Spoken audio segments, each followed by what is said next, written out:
भारतीय संविधान सभा, जिसने पूरे 2 साल 11 महीने 18 दिन में कड़ी मुशक्कत व निष्ठा से देश का संविधान बनाया, हमारा कॉन्स्टिट्यूशन बनाया, हमारा आइन बनाया।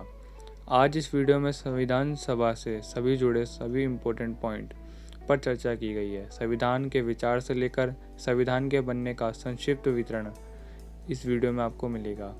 इसलिए यदि आप संविधान सभा को आसान तरीकों से समझना चाहते हैं तो इस वीडियो को अंत तक देखें। भारतीय संविधान सभा के गठन की यात्रा जुलाई 1945 से चालू होती है। जुलाई 1945 में दो प्रमुख घटनाएं होती हैं विश्व के सामने। पहली, द्वितीय विश्व युद्ध की समाप्ति होती है।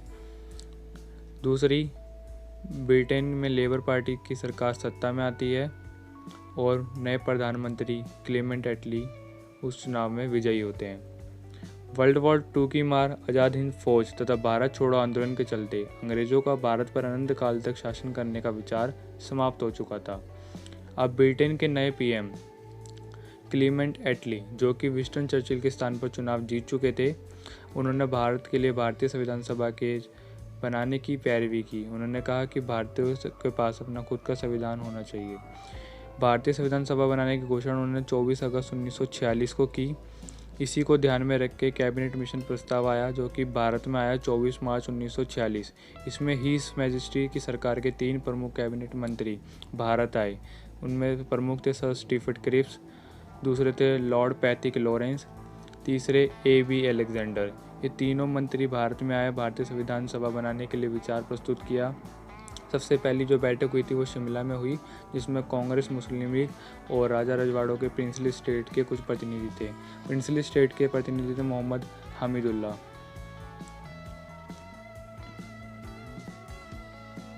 कैबिनेट मिशन से पूर्व भारतीय संविधान सभा की मांग कि कैबिनेट मिशन आया, उससे पहले भी भारतीयों के लिए भारतीय संविधान बनाने की मांग चल रही थी, क्योंकि 1895 में बाल गंगाधर तिलक लाए स्वराज बिल, जिसके अंतर्गत भारतीय संविधान सभा की मांग की गई और मौलिक अधिकारों की मांग की गई, जो कि प्रत्येक भारतीय को मिलने चाहिए। 1922 की बात है, स्वराज पार्टी ने पहली बार आवाज़ उठाई कि भारतीयों के लिए संविधान बनना चाहिए, कुछ ऐसे कानून होने चाहिए जिसके कारण लोग अपने आपस में क्रियान्वित हों, एकदम समन्वय की भाव से चलते रहें और अपने जीवन को सुधार सकें। महात्मा गांधी ने कहा था कि भारतीयों के लिए केवल संविधान भारतीयों द्वारा बनाया जा सकता है और बनाया जाना चाहिए, क्योंकि अंग्रेज चाहते थे कि भारतीय जो संविधान है वो ब्रिटिशर्स बनाए, ना कि भारतीय। इसी मारे साइमन कमीशन का भी विरोध किया गया था लाला लाजपत राय की, जिसमें लाठी मार के हत्या कर दी गई थी। संविधान सभा का औपचारिक रूप से प्रतिपादन M.N. रॉय ने 1934 में किया, जिसको बाद में 1935 में भारतीय राष्ट्रीय कांग्रेस ने अपनी आधिकारिक मांग बना ली और इसी मांग को लेकर सर्वप्रथम 1936 में अंग्रेजों के सामने फैजपुर में अपने एक अधिवेशन में सामने रखा, जिसे ब्रिटिश सरकार ने अगस्त 1940 में स्वीकार कर लिया, जिसे ये अगस्त प्रस्ताव के रूप में जाना जाता है। हालांकि बाद में ही कैबिनेट मिशन योजना 1940 के जरिए ही इसे संवैधानिक दर्जा दिया गया कि भारतीयों के लिए केवल संविधान बनाया जाना चाहिए और जिसके अधिकतम सदस्य भारतीय होने चाहिए। तो अब बात आती है कि इसे याद कैसे किया जाए, इन घटनाक्रम को। देखिए, सर्वप्रथम बाल गंगाधर तिलक लाए स्वराज बिल, जिसमें भारतीयों के लिए संविधान बनाने की मांग की गई। महात्मा गांधी भी किस विचारधारा से प्रेरित थे? स्वराज यानी स्व पर शासन, सेल्फ रूल। अब M.N. रॉय ने सर्वप्रथम औपचारिक रूप से प्रतिपादन किया। अब स्वराज पार्टी, स्वराज बिल और महात्मा गांधी की खुद की धारणा स्वराज, तो तीनों मिलते जुलते हैं, तो ये आपस में कनेक्टेड है, ऐसे आप याद कर सकते हैं इन तीनों को। और M.N. रॉय ने औपचारिक रूप से प्रतिपादन किया, जिसी के चलते 1940 में एक प्रस्ताव आया, जिसमें अंग्रेजों ने मांग मान ली कि भारतीयों के लिए संविधान भारतीयों द्वारा बनाया जाना चाहिए। उसी को लेकर ब्रिटिश के 3 कैबिनेट मंत्री भारत आए और वो कहलाए कैबिनेट मिशन। उस समय वायसराय थे भारत के लॉर्ड वेवेल, और कॉन्स्टिट्यूशनल एडवाइज़र के संवैधानिक सलाहकार कौन थे? B.N. राव, बेनेगल नरसिंह राव। अब इनको कैसे याद किया जाए? अब देखिए, अंग्रेजों ने भारत में बहुत ही कुप्रथाएं की, बहुत ही बात को दबाया कुचला। अब अंग्रेज चाहते थे कि जितनी भी हमने गलत काम करे हैं उन्हें हम धो दें।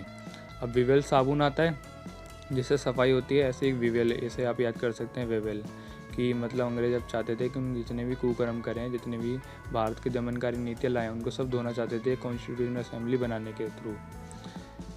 तो वायसराय उसमें आ रहे थे उस टाइम लॉर्ड वेवेल। ये इट्स जस्ट अ फैक्ट याद करने के लिए। उस समय वायसराय थे Lord Wavell, constitutional adviser BN Rao. अब कन्फ्यूज़न मत हो जाना कि BN राव और MN रॉय दोनों अलग हैं। MN रॉय ने औपचारिक रूप से प्रतिपादन किया और संवैधानिक सलाहकार थे BN रॉय, बेनेगल नरसिंह रॉय। अब बात कर लेते हैं संविधान सभा के सदस्यों की संख्या, कि संविधान सभा के सदस्यों का चयन आखिर किस प्रकार किया गया। क्या जनता ने स्वयं प्रतिनिधियों को चुना था या अप्रत्यक्ष रूप से प्रतिनिधि चुन के गए थे। तो आपको बताना चाहूँगा कि संविधान सभा के जो प्रतिनिधि थे वो अप्रत्यक्ष रूप से चुने गए थे। जनता ने उन्हें डायरेक्ट वोट करके नहीं भेजा था संविधान सभा में। इसका प्रोसीजर क्या था थोड़ा मैं आपको बता देता हूँ। भारत का जो पहला विधानसभा चुनाव ब्रिटिश सरकार ने करवाए, जिसके द्वारा 1585 विधानसभा सदस्य से MLA चुनकर आए। इन्होंने ही MLA ने ही बाद में मतदान के जरिए अपने प्रतिनिधि चुने जो संविधान सभा के सदस्य बने। ठीक है। 1940 में कैबिनेट मिशन योजना के थ्रू ही चुनाव कराए ब्रिटिश प्रांत के। ठीक है। उसमें से 1585 विधानसभा सदस्य चुने MLA। उन MLA ने ही संविधान सभा के सदस्यों को चुना। ठीक है। यानी 292 जो प्रांतों से चुन कर आए थे वो आए थे MLA के थ्रू। अब देखते हैं टोटल संख्या किस आधार पर चुनाव हुए, कितने वर्ग बांटे, कहाँ से कौन सी सीट आई, एक्सेट्रा। संविधान सभा के यदि सदस्यों की बात की जाए तो 389 टोटल सदस्य थे। अब उसमें से किन किन भागों में बांट रखा था टोटल को। 292 थे ब्रिटिश प्रांतों से प्लस 93 भारतीय रियासतों से प्लस 4 चीफ कमिश्नरी प्रांतों से। अब ब्रिटिश भारत को उस समय 2 भागों में बांट रखा था मेनली। एक तो जहाँ पर अंग्रेजों का सीधा शासन था वो क्या कहलाए ब्रिटिश प्रांत, जिसमें उनके प्रतिनिधि राजा रजवाड़े जो शासन कर रहे थे, जिन्होंने अंग्रेजों की गुलामी को कबूल कर रखा था, वो कहलाए भारतीय रियासत। तो वहाँ से आए 93 सदस्य प्लस 4 चीफ कमिश्नरी प्रांतों से आए थे। जैसे आज यूनियन टेरिटरी है ना, उस समय चीफ कमिश्नरी प्रांत थी। अब बच्चे क्या क्या करते हैं, करीब भूल जाते हैं। आज याद है 389 ठीक है, तो 292 93 4 ठीक है याद है, कुछ दिनों बाद भूल गए। कैसे याद किया जाए लॉन्ग टाइम के लिए। 292 के बाद क्या 93 ठीक है, 3 के बाद क्या आता है 4, तो पूरी सीरीज़ है, भूलने की ज़रूरत ही नहीं है कोई। और याद करना चीफ कमिश्नरी प्रांत की 4 कौन सी थी, तो वो हर बंदा कर सकता है, हर एक व्यक्ति कर सकता है जिसको ABCD आती है। चीफ कमिश्नरी क्षेत्र का फॉर्मूला क्या है ABCD। ठीक है। अभी तक रिवीजन करते हैं एक बार दोबारा। टोटल थे 389, 292 ब्रिटिश प्रांतों से, 93 भारतीय रियासतों से प्लस 4 चीफ कमिश्नरी प्रांतों से, 92 93 3 के बाद 4, टोटल होगा 389। 4 चीफ कमिश्नरी क्षेत्र कौन से थे ABCD। ए से क्या है अजमेर मारवाड़ जो कि मेन है कहाँ पर राजस्थान में। बी से क्या होगा बलूचिस्तान जो कि पाकिस्तान का भाग है। सी से कुर्ग कर्नाटक में। डी से दिल्ली। 4 चीफ कमिश्नरी क्षेत्र याद हो गए।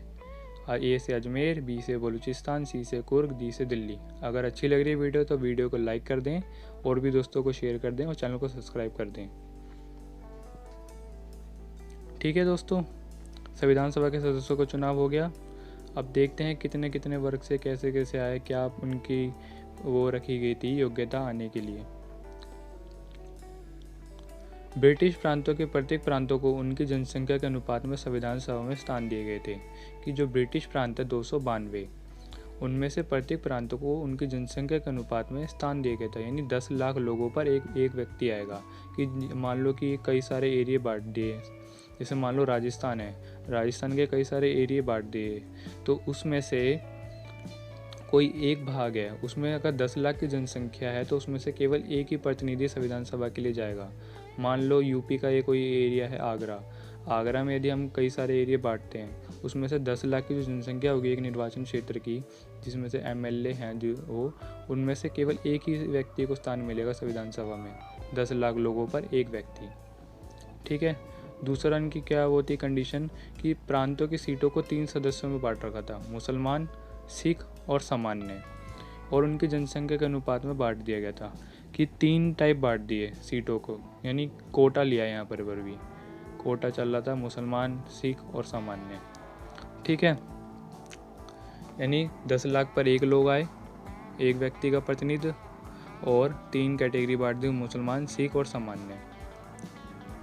अब 296 सीटों का परिणाम। अब आप कहेंगे 292 थी, 96 कैसे होगी, प्लस 4 चीफ कमिश्नरी प्रांत, 292 प्लस 4 296 सीटों का परिणाम जहाँ पर चुनाव हुए थे। तो उनमें से जो कांग्रेस के जो प्रतिनिधि चुने गए, उनमें से कांग्रेस के प्रतिनिधि थे 208, मुस्लिम लीग के कितने थे 73, और अन्य जो पार्टी थी उसमें थे 15, जिसमें से 8 निर्दलीय थे, जो किसी भी दल से नहीं संबंध नहीं रखते थे। ठीक है, एक बार क्विक रिवीजन और कर लेते हैं।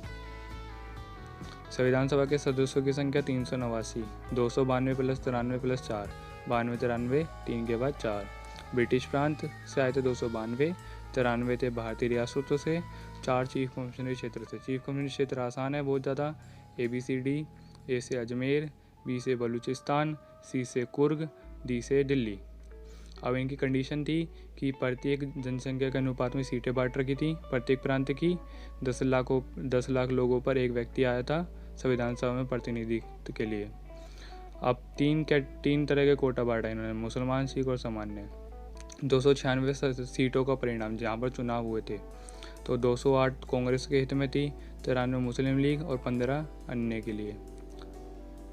आई होप आपको समझ में आ रहा है। चलिए आगे चलते हैं। अब कॉन्स्टिट्यूएंट असेंबली, संविधान सभा की जो पहली बैठक होती है वो होती है 9 दिसंबर 1946 को। कब होती है? 9 दिसंबर 1946।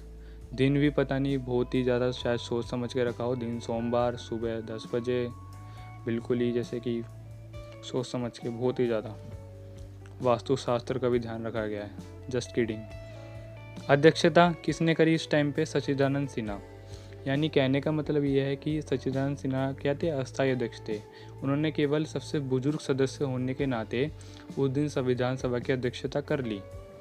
ठीक है, वो स्थायी अध्यक्ष नहीं थे, परमानेंट नहीं थे, वो केवल सबसे बुजुर्ग सदस्य होने के कारण, डॉक्टर राजेंद्र प्रसाद की उपस्थिति ना होने के कारण वह क्या अस्थायी अध्यक्ष चुने गए, जो कि बस ऐसी कार्यकारिणी थे कि इस बस संभालने के लिए कुछ दिन के लिए।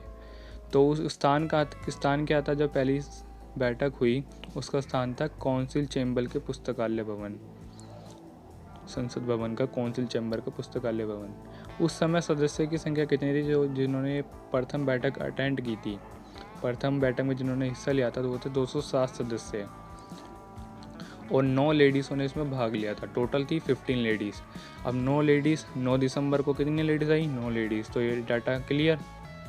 ठीक है, ऐसे आप याद कर सकते हैं। और 207 सदस्यों ने भाग क्यों लिया था? क्योंकि जो प्रिंसली स्टेट थे, राजा रजवाड़े थे, और जो मुस्लिम लीग थे, उन्होंने इस बैठक का बहिष्कार किया। उसके जितने भी जो थे मैक्सिमम, उन्होंने इस संविधान सभा में पहली बैठक में भाग नहीं लिया। और हैदराबाद की रियासत एक पहली रियासत थी ऐसी जिसने संविधान सभा की किसी भी बैठक में भाग नहीं लिया। ठीक है, पहली बैठक हुई 9 दिसंबर 1946। 9 से हम याद कर रखेंगे 9 लेडीज़, और अध्यक्षता करी सच्चिदानंद सिन्हा जी ने, जो कि सबसे वरिष्ठ सदस्य होने के कारण उन्होंने अध्यक्षता की, और स्थान था काउंसिल चैम्बर के पुस्तकालय भवन। दूसरी बैठक हुई 11 दिसंबर 1946। इसकी अध्यक्षता करी डॉक्टर राजेंद्र प्रसाद ने, जो कि बिहार गांधी के नाम से मशहूर हैं। जब गांधी जी का चंपारण दौरा हुआ था, चंपारण में उन्होंने सत्याग्रह करा, तो उसमें भी ये राजेंद्र प्रसाद भी गांधी जी के संग कदम से कदम मिलाकर चले। ठीक है, और यह इनकी प्रसिद्धि इतनी फेमस थी कि मतलब आप सोच सकते हो कि संविधान सभा के अध्यक्ष के लिए इन्हें चुना गया, तो इनमें कुछ न कुछ ऐसी क्वालिटीज़ होंगी। उसी दिन क्या हुआ? 11 दिसंबर 1946 को उपाध्यक्ष का चयन हुआ। यानी उस टाइम उपाध्यक्ष कौन चुने गए? SC मुखर्जी। ठीक है, SC मुखर्जी। अब तीसरी बैठक होती है इनकी 13 दिसंबर 1946 को, जिसकी अध्यक्षता कौन कर रहे हैं? डॉक्टर राजेंद्र प्रसाद। अब यही रहेंगे, वो केवल क्या थे? एक ही दिन के लिए बने थे, अस्थायी अध्यक्ष थे सच्चिदानंद सिन्हा। ठीक है, अब राजेंद्र प्रसाद ही रहेंगे आगे तक की बैठक के लिए। 11 दिसंबर में स्थायी अध्यक्ष चुन लिया गया, उपाध्यक्ष चुन लिए गए SC मुखर्जी। अब 13 दिसंबर में जवाहरलाल नेहरू ने संविधान सभा में उद्देश्य प्रस्ताव प्रस्तुत किया। उद्देश्य यानी हमारा एक एम ऑब्जेक्टिव, कि हमारा एम ऑब्जेक्टिव क्या है, कि हमारी लाइफ का क्या एम है। ऐसे किसी का एम होता है ना कि मुझे लाइफ में ये करना है। ऐसी संविधान सभा ने संविधान बनाने से पहले अपना एक एम निर्धारित किया कि हमें क्या करना है भारत के लिए। तो वो किसने पारित करा, कौन संविधान सभा के सामने प्रस्तुत किया? पंडित जवाहरलाल नेहरू जी ने। इसमें भारत को भावी प्रभुत्व संपन्न लोकतंत्र गणराज्य की रूपरेखा प्रस्तुत की। उद्देश्य प्रस्ताव, अब ये देखो, इसमें भारत को संपूर्ण प्रभुत्व संपन्न यानी जो अपने निर्णय स्वयं लेगा, लोकतंत्रात्मक जहाँ पर लोकतंत्र होगा, प्रजाशासन होगा, गणराज्य जहाँ पर राज्य का अध्यक्ष केवल जनता के द्वारा चुनाव होगा, ना कि वंशीय अनुपात के अनुसार कि राजा का बेटा राजा होगा, ऐसा नहीं है। राजा वही होगा जो जिसमें योग्यता होगी। ठीक है। 13 दिसंबर 1940 को उद्देश्य प्रस्ताव पंडित जवाहरलाल नेहरू पास करते हैं, जिसमें भारत को भावी प्रभुत्व संपन्न लोकतंत्रात्मक गणराज्य बनाया जाता है। एक संकल्पना प्रस्तुत की जाती है कि ऐसा होगा हमारा भारत। अब इस उद्देश्य प्रस्ताव को पंडित नेहरू जी ने 13 दिसंबर 1940 को पास तो कर दिया, लेकिन 22 जनवरी 1947 को स्वीकार किया गया। ठीक है, ऐसा क्यों? क्योंकि इस दिन मुस्लिम लीग के कई सारे सदस्यों ने इसमें भाग नहीं लिया था। प्लस ऐसा निर्धारित नहीं हो पा रहा था कि कौन सदस्य भारत पाकिस्तान के विभाजन के बाद कहीं और चले जाएंगे, तो उनकी राय लेना भी आवश्यक समझा। तो डॉक्टर भीमराव अम्बेडकर ने कहा था कि हमें उन सदस्यों की भी राय लेना आवश्यक है। इसी कारण वेट किया गया और 22 जनवरी 1947 को इसे स्वीकार कर लिया गया। अब कैसे याद की जाए इन डेट को? क्या याद करना है? 9 दिसंबर है, एक गैप छोड़ा 10 दिसंबर, 11 दिसंबर को एक और बैठक हुई, 12 दिसंबर का गैप छोड़ा, 13 दिसंबर को एक और बैठक हुई। पहले में क्या हुआ? ऐसी बैठक हुई थी मेनली कि सच्चिदानंद सिन्हा को अस्थायी अध्यक्ष चुन लिया गया कि सबसे वरिष्ठ होने के कारण। डॉक्टर राजेंद्र प्रसाद आए 11 दिसंबर को, जो आगे तक चलते रहे। और 13 दिसंबर 1940 को पंडित जवाहरलाल नेहरू ने उद्देश्य प्रस्ताव प्रस्तुत किया। यह है मेन डेट्स। अब देखते हैं चौथी डेट जो हमारे लिए इम्पोर्टेंट है संविधान सभा के अगर पॉइंट्स समझने के लिए। तो संविधान का मसौदा या खाका तैयार करने के लिए प्रारूप समिति यानी ड्राफ्टिंग कमेटी का गठन किया गया। ठीक है, एक मेन इम्पोर्टेंट पॉइंट है सबसे ज़्यादा कि 29 अगस्त 1947 को संविधान का खाका प्रस्तुत करने के लिए यानी एक उसका स्ट्रक्चर प्रस्तुत करने के लिए एक प्रारूप समिति का गठन किया गया, जिसे हम पांडुलेखन समिति, ड्राफ्टिंग कमेटी एक्सेट्रा कई नामों से जानते हैं। इसमें टोटल उस समय थे 7 सदस्य। ड्राफ्टिंग कमेटी में सदस्यों की संख्या थी 7 कौन कौन से थे? डॉक्टर भीमराव अंबेडकर, जो कि क्या थे? चेयरमैन थे ड्राफ्टिंग कमेटी के, यानी अध्यक्ष थे। दूसरे थे के एम मुंशी। तीसरे Alladi Krishna Swami Ayyar, N Gopal Swami Iyengar, Syed Mohammad Saadulla, N Madhavrao, T Krishnachari. अभी देखिए मैंने ब्रैकेट में लिखा है बी एल मित्तल और नीचे लिखा डी खेतान। क्या रीज़न है इसका? नोट देखिए। प्रारूप, अब पहली बात ये है कि जो प्रारूप समिति का गठन किया ड्राफ्टिंग कमेटी का, तो हमारा प्रारूप आखिर बनाया किसने? बनाया, बहुत से लोग कंफ्यूज होते हैं, हमेशा भ्रम में रहते हैं। वो सोचते हैं डॉक्टर भीमराव अंबेडकर संविधान के मुख्य वास्तुकार हैं, संविधान के जनक है, तो ड्राफ्टिंग कमेटी के अध्यक्ष भी हैं, चेयरमैन भी हैं, तो ऑब्वियसली इन्होंने ही ड्राफ्ट बनाया होगा। लेकिन बताऊं कि प्रारूप का निर्माण बी एन राव जी ने किया था। प्रारूप समिति का चयन एवं भीमराव अंबेडकर इत्यादि 7 सदस्यों का चयन केवल बी एन राव के द्वारा बनाए गए प्रारूप के निर्माण की जांच करने के लिए किया गया था कि आखिर वो प्रारूप सच्चे है, उसमें कितनी मतलब शुद्धता होनी चाहिए या ठीक है चल जाएगा काम, ये सब देखने के लिए, उसकी छानबीन करने के लिए कि वो ठीक है, उसका औचित्य कितना है, ये सब कुछ देखने के लिए ड्राफ्टिंग कमेटी का गठन हुआ था, ना कि ड्राफ्ट को बनाने के लिए। ठीक है, अब बी एल मित्तल और डी खेतान की क्या वो है देखते हैं। 1948 में क्या होता है, बी एल मित्तल ने त्यागपत्र दे दिया कि उन्होंने एक बहाना बनाया कि हाँ मेरी तबीयत ख़राब है, मेरे से आगे काम संभाला नहीं जाएगा। जिनकी जगह पे कौन आए? एन माधवराव। ठीक है, डी खेतान की आकस्मिक मौत हो गई अचानक से, तो उनकी जगह है टी कृष्णाचारी। ठीक है, बी एल मित्तल की जगह कौन आए? एन माधवराव। और डी खेतान की मौत हो गई तो टी कृष्णाचारी। टोटल 7 सदस्य थे, Bhimrao Ambedkar, K M Munshi, Alladi Krishna Swami Ayyar, N Gopal Swami Iyengar, Syed Mohammad Saadulla, N Madhavrao, T Krishnachari. ठीक है। अब याद कैसे किया जाए इन सातों को? सातों को सात याद किया जाए, एक साथ याद किया जाए। कैसे किया जाए? एक सेंटेंस में याद किया जाए। भीम, अब एक सेंटेंस बोलूँगा, ध्यान से सुनना। भीम कृष्णा, माधव और मुंशी के साथ गोलगप्पे और रसगुल्ले खाने गया। ठीक है, छोटा भीम है ना, गोलगप्पे और रसगुल्ले खा रहा है, बताओ, लड्डू की जगह। भीम कृष्णा, माधव और मुंशी के साथ गोलगप्पे और रसगुल्ले खाने गया। भीम से क्या हुआ? भीमराव अम्बेडकर।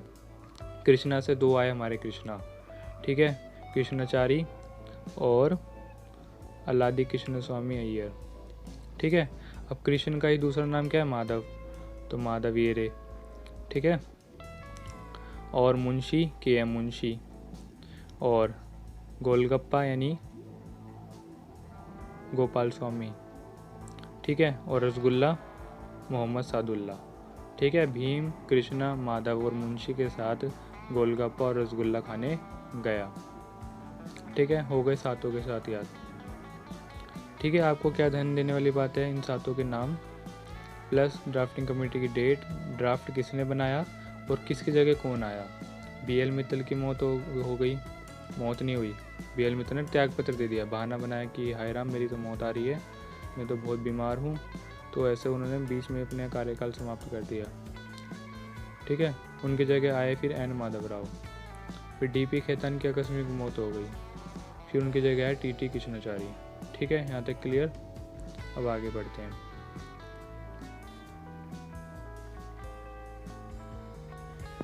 अब ड्राफ्टिंग कमेटी ने ड्राफ्ट जो PN राव ने बनाया था उसके ऊपर विचार किया, मंथन किया, सोचा समझा क्या ठीक है क्या गलत है, क्या ऐड होना चाहिए क्या माइनस होना चाहिए, और एंड में अपनी रिपोर्ट दी कॉन्स्टिट्यूएंट असेंबली को।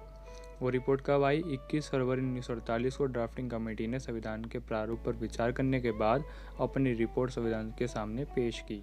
डॉक्टर भीमराव अंबेडकर, जिन्हें संविधान का मुख्य वास्तुकार, संविधान का जनक, संविधान की जननी इत्यादि नामों से सुशोभित किया जाता है, आइए देखते हैं कि उनके निर्वाचन में क्या समस्याएं आईं और उन्हें कैसे दूर किया गया, क्योंकि इम्पोर्टेंट है ये, अधिकतम कॉम्पिटिटिव एग्जाम में पूछ लिया जाता है। सर्वप्रथम जो भीमराव अम्बेडकर खड़े हुए थे वो बम्बई की सीट से खड़े हुए थे, जो कि आज मुंबई है, वो बम्बई थी उस समय में। वहाँ से क्या हुआ है, वो हार चुके थे, सीट में विजय नहीं मिली। फिर क्या हुआ, बंगाल की सीट पे मुस्लिम लीग की सहायता से सफलता प्राप्त की। ठीक है। फिर कहाँ पे खड़े हुए? बंगाल की सीट से, पश्चिम बंगाल। ठीक है, जो कि पहले क्या था, बांग्लादेश था, उसी से काट के बनाया पश्चिम बंगाल। तो उस टाइम बांग्लादेश की सीट से खड़े हुए मुस्लिम लीग की सहायता से, उसमें वो क्या हुआ, जीत गए। किसकी सहायता से? मुस्लिम लीग की। कांग्रेस ने कहीं हेल्प नहीं करी। ठीक है। बंगाल से सर्वप्रथम खड़े हुए मुंबई से, वहाँ से हार गए, फिर हुए बंगाल से, मुस्लिम लीग की सहायता से वहाँ से जीत गए। अब वो आगे भारतीय कॉन्स्टिट्यूएंट असेंबली में अपना योगदान दे रहे, अच्छी बात है, ठीक है, सब कुछ सही चल रहा था। लेकिन फिर क्या हुआ, 3 जून 1947 को आया एकदम ब्लैक डे, माउंटबेटन योजना, जिसमें भारत और पाकिस्तान का विभाजन तय हो गया। ठीक है। माउंटबेटन योजना, भारत पाकिस्तान विभाजन। ऐसे में क्या था, जो पाकिस्तान के एरिया में जो गए लोग, जो हिस्सा गया था, उस जहाँ से जो प्रतिनिधि जीत के आए थे, अब वो भी उन्हें पाकिस्तान में जाना आवश्यक था। अब जो पूर्वी बंगाल था, ठीक है, जिसे बांग्लादेश उस समय में था, जो कि पूर्वी पाकिस्तान बना, तो वो पाकिस्तान के अधिकार में चला गया। और अब सब अम्बेडकर जी भी कहाँ जाने वाले थे? पाकिस्तान। तो ऐसे में क्या हुआ, या तो वो पाकिस्तान में जाके वहाँ का कॉन्स्टिट्यूशन बनाते, या फिर यहाँ पर रुक भी नहीं सकते थे, क्योंकि उनके सदस्य तो कहाँ की थी? बंगाल की थी, जो कि पाकिस्तान के विभाजन के साथ ही समाप्त हो जाती। तो ऐसे में क्या हुआ, इस सिचुएशन को समाधान के लिए BN राव जी आए। ठीक है, सामने। ठीक है, BN राव जी आए, उन्होंने डॉक्टर राजेंद्र प्रसाद से कहा कि आप कुछ भी करिए, लेकिन संविधान की सभा के लिए डॉक्टर भीमराव अम्बेडकर अत्यंत आवश्यक हैं। ठीक है। तो BN राव, जो कि संविधान सभा के कहीं भी सदस्य नहीं हैं, वो केवल अपनी सेवाएं दे रहे हैं। ठीक है, ध्यान देने वाली बात है, BN राव संविधान सभा के सदस्य नहीं है, वो केवल अपनी सेवाएं देते हैं। उन्होंने कहा राजेंद्र प्रसाद को कि संविधान सभा में डॉक्टर भीमराव अम्बेडकर की भूमिका अत्यंत ही महत्वपूर्ण है, तो अब कैसे भी करके इनकी सीट को सुनिश्चित करें सब भारतीय संविधान सभा में। तो इसी को ध्यान में रख के डॉक्टर राजेंद्र प्रसाद बीजी खेर, जो कि पहले बम्बई के पीएम थे, पीएम ये नहीं कि आज के प्रधानमंत्री, उस टाइम हर एक जो प्रांत है उसमें एक प्रधानमंत्री चुन लिया जाता था, तो उस टाइम बम्बई के पीएम थे बीजी खेर। अब बीजी खेर ने क्या करा, एक प्रत्याशित उम्मीदवार एमआर जयकर के इस्तीफा का लेकर भीमराव अम्बेडकर जी को बम्बई की सीट से संविधान सभा की सदस्यता दिलाई। कि बीजी खेर ने क्या करा, जो पहले जीत चुके थे, जिनकी सीट सुनिश्चित थी, एमआर जयकर, उनसे इस्तीफा लिया, फिर उनकी जगह कौन आया उस सीट से, बम्बई की सीट से अम्बेडकर, यानी जहाँ बम्बई की सीट से अम्बेडकर जी हारे थे, अब वो दोबारा उसी सीट से विजयी होकर कॉन्स्टिट्यूएंट असेंबली का भाग बने। अब इसे कैसे याद किया जाए इस घटनाक्रम को। BN राव आपको याद है कौन है, डॉक्टर राजेंद्र प्रसाद संविधान सभा के अध्यक्ष। अब संविधान सभा के अध्यक्ष कहते हैं बीजी खेर से कि तेरी खैर नहीं, अगर तूने अम्बेडकर जी को, ये केवल समझाने के लिए, सीरियसली मत लेना, कि डॉक्टर राजेंद्र प्रसाद जी कहते हैं कि तेरी खैर नहीं अगर तूने अम्बेडकर जी को संविधान सभा में सीट नहीं दी। तो अम्बेडकर जी के लिए बीजी खेर जो सीट खाली करते हैं जिस उम्मीदवार की, एमआर की, ठीक है, उनकी जय जयकार हुई कि उन्होंने इतना बड़ा अपना बलिदान दिया कि अम्बेडकर जी अपनी सीट पे किसी और को लिया है, तो ये उन्होंने बलिदान दिया ना, इसलिए उनकी जय जय हो रही, ठीक है। तो उनकी खैर नहीं रही, उनकी जय जय हुई, तो बीजी खैर, और उनकी जय होती है आज भी, तो इस हमारे एमआर जयकर कि उन्होंने अपनी सीट पे किसी और को आने दिया, ठीक है।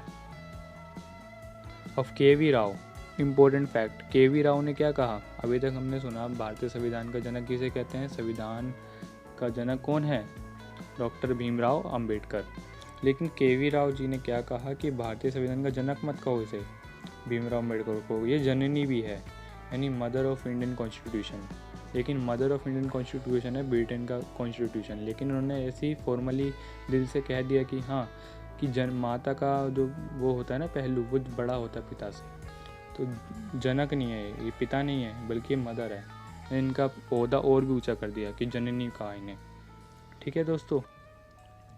आई होप आपको समझ में आ रही होगी कि सर्वप्रथम खड़े हुए बम्बई से डॉक्टर भीमराव अम्बेडकर, ठीक है, वहाँ से ये हार चुके थे संविधान सभा में सदस्यता के लिए।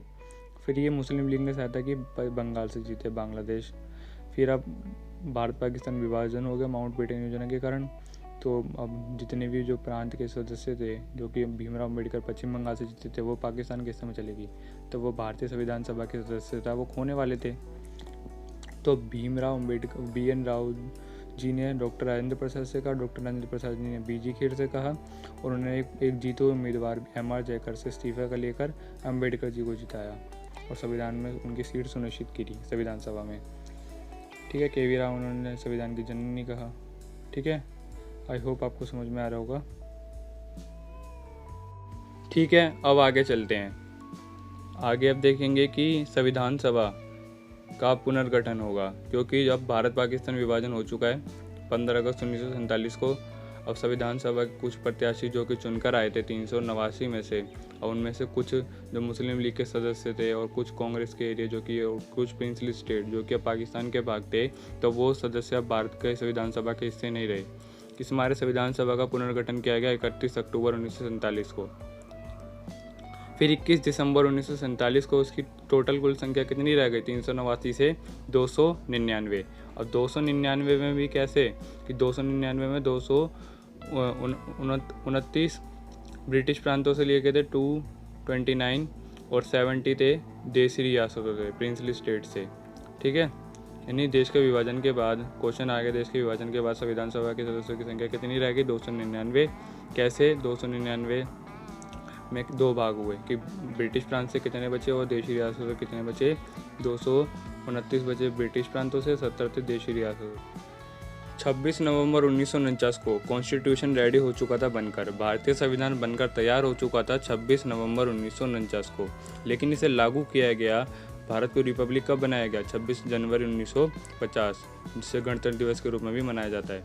लेकिन क्या कारण था जिसके कारण 26 जनवरी को ये बनकर तैयार होने के कारण भी इसे 26 जनवरी 1950 को ही लागू किया गया था, क्योंकि 26 जनवरी 1929 में इंडियन नेशनल कांग्रेस का लाहौर सेशन होता है रावी नदी के किनारे पर। उसमें पूर्ण स्वराज की बात मान ली जाती है और प्रत्येक दिन 26 जनवरी को स्वतंत्रता दिवस के रूप में मनाया जाता था।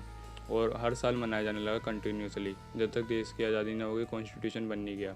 तो इसी दिन की विशेष महत्वता को ध्यान में रखते हुए कॉन्स्टिट्यूशन असेंबली के मेंबरों ने ये निर्धारित करा कि इस दिन की महत्वता भी खत्म ना हो और लोग जो स्वतंत्रता दिवस है वो 15 अगस्त को ही मनाएं, ना कि 26 जनवरी को। इसी कारण 26 जनवरी को ये इसमें बदल दिया कि लोगों को इस दिन को मतलब याद रहेगा। बार बार वो कहते हैं ना, एक इंसान के दिल में, जहन में बात अगर बैठ जाती है तो वो ही करता है। तो 26 जनवरी को वो बार बार पूर्ण स्वराज मनाते हैं, लेकिन हमारी स्वतंत्रता तो 15 अगस्त को मिली थी। तो स्वतंत्रता दिवस 15 अगस्त को मनाना पहला रीज़न ये हुआ। दूसरा कि इस दिन की विशेष महत्वता को समाप्त नहीं करना चाहते थे। ये दिन भी विशेष महत्वता इसी हमारे 26 जनवरी 1950 को भारतीय संविधान बनकर लागू हुआ। ठीक है, अब कुछ इम्पोर्टेंट डेट्स एंड फैक्ट कि 22 जनवरी 1947 को क्या हुआ, राष्ट्रीय ध्वज तिरंगा को एक्सेप्ट कर लिया गया कि भारत का जो राष्ट्रीय तिरंगा है वो राष्ट्रीय ध्वज होगा। ठीक है, अब 24 जनवरी को क्या हुआ, 1950 को राष्ट्रीय गीत और राष्ट्रीय गान को संविधान में सम्मिलित किया गया कि भारत का राष्ट्रीय गीत और राष्ट्रीय गान कब होगा, ये कब माना गया संविधान सभा द्वारा, 24 जनवरी 1950 को। ठीक है, अब कुछ फैक्ट्स कि इसके में टोटल कितना समय लगा संविधान को बनने में, तो 2 साल 11 महीने और 18 दिन। कुल कितने अधिवेशन हुए, 11 + 1। अब 11 + 1 क्यों, क्योंकि ये जो पहला संविधान का जो एक का जो अधिवेशन है ना, ये 24 नवंबर 1950 को पहली जो अंतिम बैठक थी ना, उसे मानते हैं। अब अगर अंतिम बैठक को काउंट करोगे तो 12 होंगे, अगर नहीं करोगे, वैसे वो अधिवेशन नहीं था, वो केवल एक छोटी सी बैठक थी जिसमें कुछ निर्णय लिए गए थे, जैसे कि राष्ट्रीय गीत वगैरह वाला। ठीक है, राष्ट्रीय गीत राष्ट्रीय गान वाला। ठीक है, और भारत के मुहिम राष्ट्रपति डॉक्टर राजेंद्र प्रसाद जी को चयन किया गया था इस दिन। तो इसी मारे इसको अधिवेशन नहीं माना जाता, क्योंकि कॉन्स्टिट्यूशन तो बन के तैयार हो चुका था। तो इसमें 11 + 1 संशोधन थे, अधिवेशन हुए टोटल संविधान के। प्रारूप पर टोटल कितने दिन बहस चली, 114 दिन। ठीक है, इसको कैलीग्राफी किसने करी थी, यानी किसने इसको अपने सुंदर कलम से निखारा इस संविधान को, तो प्रेम बिहारी नारायण रायजादा। ठीक है, और सजावट और चित्रकारी किसने करी, शांति निकेतन के प्रमुख चित्रकार नंदलाल बोसके और उनके कुछ शिष्यों ने इसकी चित्रकारी करी, जिसमें भारतीय पुराण और भारतीय इतिहास से खूब अच्छी तरीके से सजाया गया। इसमें टोटल कितना खर्चा आया है ना, कुछ भी चीज़ बनाते हैं हम तो कुछ खर्चा आता है। ठीक है, ऐसे इसे बनाने में टोटल कितना एक्सपेंसिव आया, टोटल हम वैसे हम देखते हैं मोटी मोटी किताबों में दे रखा होता है 64 लाख रुपए, लेकिन टोटल एग्जैक्ट अगर नापें तो 63,96,729 रुपये इसका टोटल खर्चा आया था। कितने लोगों ने इस पर हस्ताक्षर करे थे, 284 ने। ठीक है, अब देखिए, जो उसमें आंग्ल भारतीय समुदाय था, एंग्लो इंडियन, जिसका जैसे कि लोकसभा में 2 बार एंग्लो इंडियन समुदाय के राष्ट्रपति मनोनीत करते हैं। ठीक है, तो उस टाइम जो आंग्ला भारतीय समुदाय थे, जिन्होंने संविधान सभा के भाग थे, यानी जो प्रतिनिधित्व कर रहे थे आंग्ला भारतीय समुदाय का, एंग्लो इंडियन का, वो थे फ्रैंक एंथनी। ठीक है, और पारसी समुदाय के थे PH मोदी। आज के मोदी जी और PH Modi ji same similar है, तो याद करने में कोई दिक्कत नहीं है। ठीक है, SC ST के टोटल कितने सदस्य थे, 33, और लेडीज़ कितनी टोटल कॉन्स्टिट्यूएंट असेंबली में, 15, और पहली बैठक में कितने ने भाग लिया, 7 ने। ठीक है, आई होप आपको वीडियो पसंद आई होगी। अगर आए ना तो प्लीज़ लाइक कर दें और भी दोस्तों को शेयर करें, अपने तक सीमित ना रखें। ठीक है, और चैनल को सब्सक्राइब कर लें अगर और भी वीडियो ऐसी चाहिए अच्छी सी।